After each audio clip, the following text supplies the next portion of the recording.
কোনো রকম দুধ জাল করা ঝামেলা ছাড়াই মাত্র একটি ডিম দিয়ে এই মজাদার পুডিং কিন্তু ছোট বাচ্চারাও চাইলে তৈরি করে ফেলতে পারবেন। তৈরি করার প্রসেস খুবই ইজি, খেতেও কিন্তু হয় দুর্দান্ত মজার। অবশ্যই রেসিপিটিকে ফলো করে বাসায় ট্রাই করবেন। তাহলে চলুন দর্শক, দেখে নেওয়া যাক এই মজাদার রেসিপির পুরো প্রস্তুত প্রণালী। পুডিং তৈরি করার জন্য প্রথমে ক্যারামেল তৈরি করে নিব, তাই চুলায় একটি প্যান বসিয়ে এর মধ্যে দিয়ে দিলাম 1/4 কাপ পরিমাণ চিনি। এখন এর মধ্যে কোনো প্রকার পানি অ্যাড না করেই চুলার আঁচটাকে হাই ফ্লেমে রেখে এটাকে জাল করে গলিয়ে নিতে হবে। তো জাল করতে করতে যখন চিনিগুলো ভালোভাবে গলে মিশে যাবে তখন চুলার আঁচটিকে কমিয়ে দিতে হবে, তাহলে দেখা যাবে ক্যারামেলের মধ্যে অনেক বেশি কালার এসে যাবে, সেটা কিন্তু খেতে তিতা লাগবে। তাই এই পর্যায়ে এটাকে চুলা থেকে নামিয়ে নিতে হবে। পুডিংটিকে যেই পাত্রে আমরা সেট করব ওর মধ্যে আমি এটাকে নিয়ে নিলাম।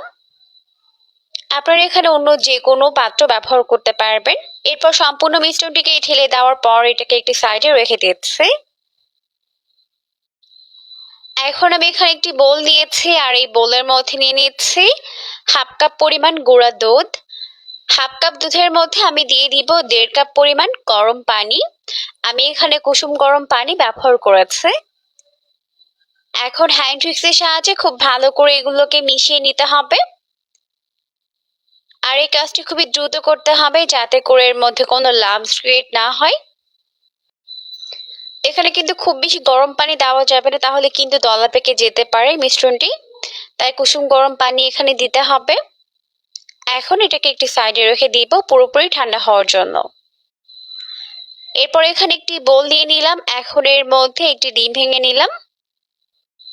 এরপর আমি এর মধ্যে অ্যাড করে দিচ্ছি 1/2 কাপ পরিমাণ চিনি। এখন হ্যান্ড উইক্সের সাহায্যে ডিম আর চিনি একত্রে ভালোভাবে বিট করে মিশিয়ে নিব। ততক্ষণ পর্যন্ত বিট করতে হবে যতক্ষণ না পর্যন্ত চিনিগুলো ভালোভাবে গলে মিশে যায়। তো বিট করার এই পর্যায়ে এর মধ্যে অ্যাড করে দিলাম খুবই সামান্য পরিমাণে ভ্যানিলা এসেন্স। এতে করে কিন্তু পুডিং এর মধ্যে কোনো রকম ডিমের গন্ধ থাকবে না, সুন্দর একটি ফ্লেভার চলে আসবে। তো এখন একটু সময় নিয়ে ভালো করে এটাকে মিশিয়ে নিব যতক্ষণ না পর্যন্ত চিনিটা ভালোভাবে গলে যায়।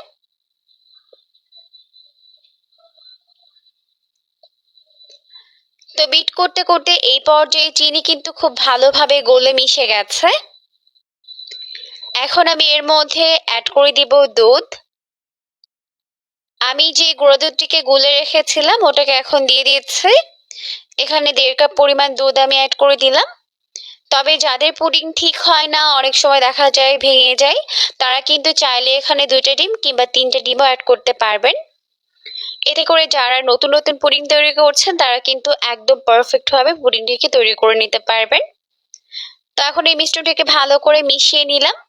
মিশিয়ে দেওয়ার পর আমরা যে বাটির মধ্যে ক্যারামেলটাকে সেট করেছি ওর মধ্যে এখন এটাকে এইভাবে ছেঁকে নিচ্ছি।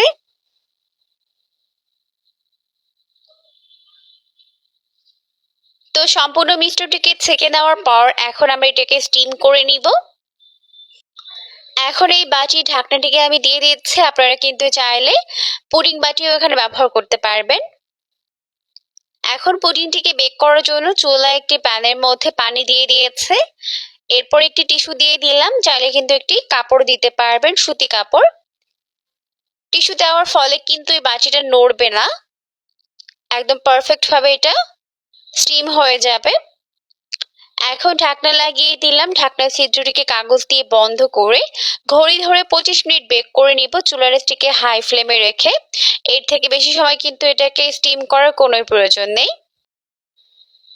তো এখন ফিরে এলাম 25 মিনিট পর, আর এখন দেখতেই পাচ্ছেন আমাদের পুডিংটা কিন্তু হয়ে গেছে। এরপর আমি এটাকে চুলা থেকে নামিয়ে নিয়েছি। এরপর ভালো করে ঠান্ডা করে ফ্রিজে রেখে এটাকে সেট করে নিয়েছি। এখন আমি এটাকে এইভাবে করে কেটে নিচ্ছি। আর এখানে একটি টিপস দিয়ে রাখি, পনিরটিকে স্টিম করে নেওয়ার পর কিন্তু সরাসরি এটাকে উঠিয়ে নিতে হবে। গরম পানির মধ্যে কিন্তু রেখে দেওয়া যাবে না, তাহলে কিন্তু ওভার কুকড হয়ে যাবে। এখন আমি এটাকে প্লেট দিয়ে উল্টে নিচ্ছি। দেখতেই পাচ্ছেন মাশাআল্লাহ লুকটা কত বেশি ইয়াম্মি হয়েছে। এখন আপনাদের সাথে কেটে শেয়ার করছি। দেখতে একটি ডিমের পুডিং কিন্তু অনেক বেশি পারফেক্ট হয়েছে। দুধ জাল করার ঝামেলা ছাড়াই গুঁড়া দুধ দিয়ে মজাদার এই পুডিংটিকে খুব সহজে বানিয়ে ফেলতে পারবেন। খেতে কিন্তু দারুণ মজার হয়েছে। অবশ্যই রেসিপিটিকে ফলো করে বাসায় ট্রাই করবেন।